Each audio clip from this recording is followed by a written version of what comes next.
దేవునికి స్తోత్రం. పోయి పడుతుండే, కానీ ఆ పని చేయకపోగా యేసు ప్రభు వచ్చి అడిగితే అంటున్నాడు, నన్ను అందులో వేయటానికి ఎవరు లేరు, అందరూ ఉన్నారు. ఇది డైలాగ్ గుర్తొస్తుంది కదా. అప్పుడప్పుడు మనం అంటుంటాం, వాళ్ళకి వెళ్ళేదాళ్ళు అందరూ ఉన్నారు ఆదుకోవటానికి, మాకెవరు ఉన్నారు?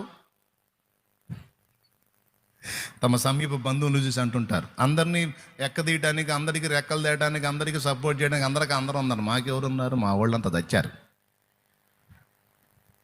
అందరికీ నొప్పి పుట్టాలని ఇట్లాంటి మాటలు మాట్లాడుతూ ఉంటారు. నేను చెప్తున్నాను, ఈ రోజు నుంచి మానే, అసలు ఆ మాటలు మానే, ఆ చూపులు మానే. అవి మానేస్తేనే నువ్వు బాగుపడతావు. ఎవరున్నారో ఈ బాపతిలో, వాళ్ళకెళ్ళి వీళ్ళకెళ్ళి, వాళ్ళ దయ కోసం వీళ్ళ దయ కోసం, వాళ్ళ సాయం కోసం వీళ్ళ సాయం కోసం ఎదురు చూసేవాళ్ళు ఎవరున్నారో వాళ్ళు ఈరోజు మారు మనసు పొందండి.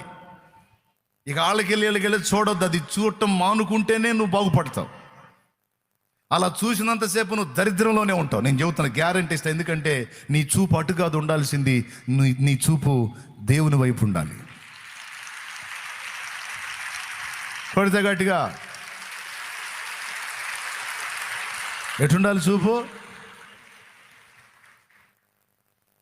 పక్క చూపులు, ఈ పక్కకి ఆ పక్కకి ఎదురు చూపులు, వెనక చూపులు కాదు. అది కరెక్ట్ దృష్టి. అది ఎవడి మీదనో వేస్తపోతే, ఎవడినో బాధపడితే, ఎవరో సాయం చేయలేదు అనుకుంటే ఏం ఫైదా? నా వంతు ప్రయత్నం నేను చేయాలి, నా దేవుడు నాకు సాయం చేయాలి. నా వంతు ప్రయత్నం నేను చేయాలి, నా వంతు కష్టం నేను చేయాలి, నా వంతు పోరాటం నేను చేయాలి. నా చేతికి దేవుడు తోడై ఉండాలి. 10 మందికి నేను ఆధారం కావాలి. కానీ తమ్ముడు, ఎవడి కోసం నేను ఆశించేది, ఎదురు చూసేది, ఎవరికి నా మీద కనికరం కలిగిద్ది? నా దేవుడికి తప్ప. ఆయన కూడా, ఎందుకంటే నన్ను సృష్టించాడు కాబట్టి, నా కోసం ప్రాణం పెట్టాడు కాబట్టి, నా గురించి నా చింత, బాధ్యత, భారం నా తండ్రికి ఉంటుంది. కానీ మిగిలిన వాళ్ళకు ఉంటుందా? ఎవరి తిప్పల్లో వాళ్ళు ఉన్నారు, వాళ్ళ మీద వీళ్ళ మీద అనుకోవటం వేస్ట్ అనే మనస్సులోకి రా. అంటే ఇక్కడ ఈయన చూసినప్పుడు నాకు ఆ పాఠం గుర్తొచ్చింది, అందుకని చెబుతున్నానులే, సందర్భం వచ్చిందని. ఇతరుల మీద ఏడవటం, చెప్పండి, అందరూ చెప్పండి, ఇతరుల మీద ఏడవటం మానుకోవాలి.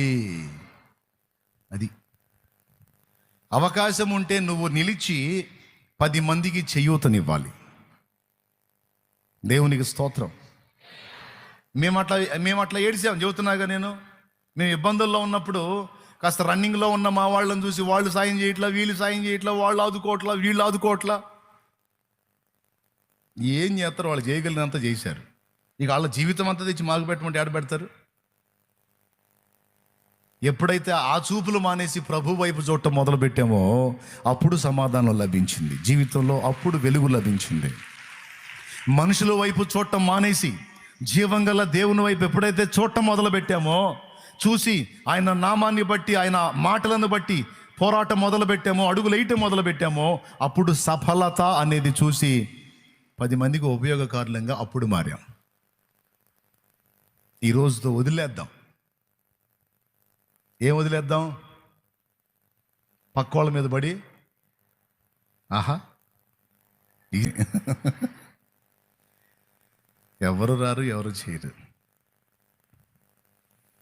మనుషుల సాయము వ్యర్థమురా, రాజుల నమ్మిన వ్యర్థమురా. మనుషుల సాయము వ్యర్థమురా, రాజుల నమ్మిన వ్యర్థమురా.